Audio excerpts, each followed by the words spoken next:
Assalamualaikum warahmatullahi wabarakatuh. Bismillahirrahmanirrahim. Alhamdulillahirabbil alamin wa bihi nasta'inu ala umuri dunya waddin. Wassalatu wassalamu ala asyrafil anbiya wal mursalin sayyidina wa maulana Muhammadin wa ala alihi washabbihi ajmain. Amma ba'du. Kali ini saya akan menjelaskan materi tentang metode tafsir. Metode tafsir tersusun dari dua kata, yaitu metode dan tafsir. Kata metode berasal dari bahasa Yunani, yaitu methodos, yang berarti cara atau jalan.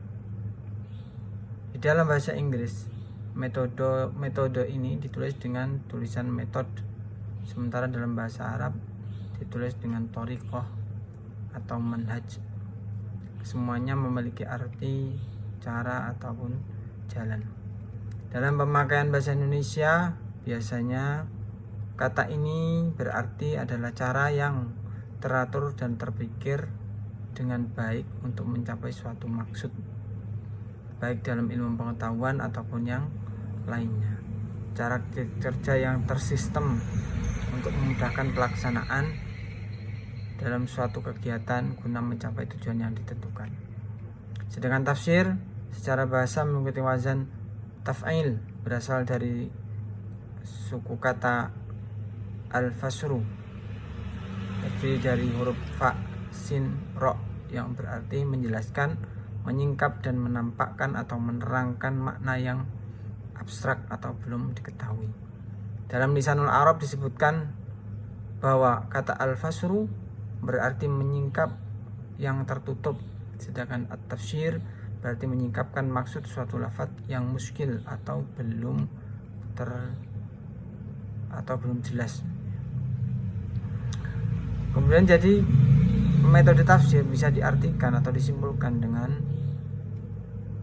suatu cara yang teratur untuk mencapai pemahaman yang benar tentang apa yang dimaksudkan oleh Allah di dalam ayat-ayat Al-Quran. Sementara itu, metode tafsir yang berkembang selama ini ada 4, yaitu yang pertama tahlili, ijmali, muqarin, dan maudhu'i atau tafsir tematik. Apa itu tafsir tahlili? Tafsir tahlili adalah suatu cara menafsirkan Al-Quran dengan menguraikan dan menjelaskan ayat-ayat secara rinci dan terperinci, ayat demi ayat, surat demi surat sesuai dengan urutan Mushaf Utsmani.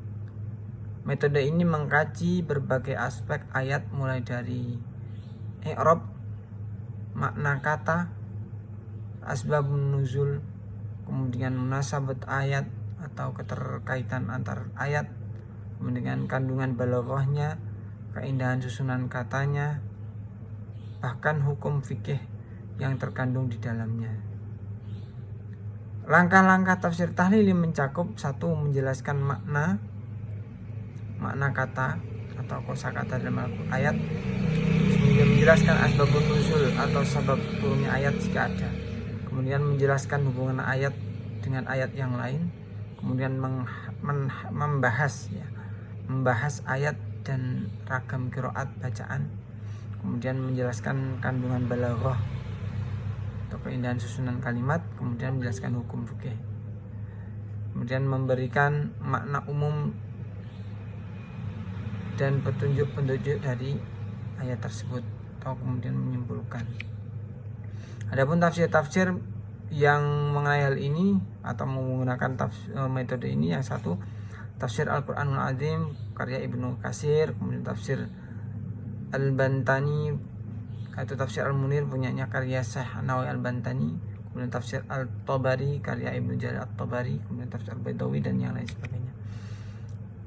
Kemudian tafsir ijmali, metode tafsir ijmali adalah suatu tafsir yang menafsirkan ayat-ayat Al-Quran dengan cara mengemukakan makna secara global. Di dalam sistematikanya, penafsir akan membahas ayat demi ayat sesuai dengan susunan yang ada di dalam mushaf, kemudian mengemukakan makna secara global yang dimaksud oleh ayat tersebut. Dalam contohnya bisa dilihat di tafsir Al-Jalalain, yaitu ketika menafsirkan Alif Lam Mim, maka tafsir Al-Jalalain itu hanya menyebutkan arti Allah Maha Tahu maksudnya.